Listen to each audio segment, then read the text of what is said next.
Hani o bağında gonca gülüydüm, acı poyraz olup soldurdun beni.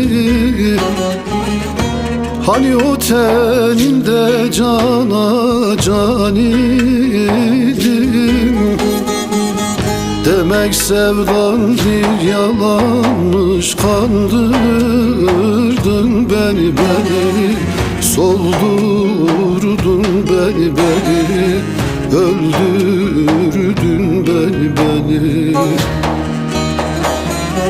Demek sevdan bir yalanmış, kandırdın beni, soldurdun beni, öldürdün beni.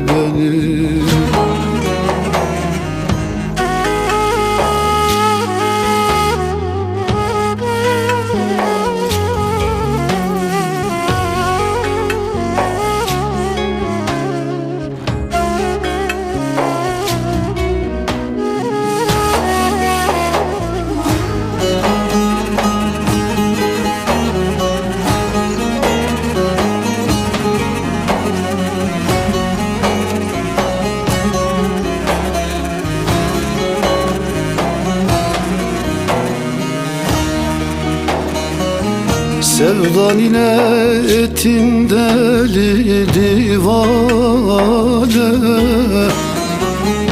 ateş olup narda yandırdın beni.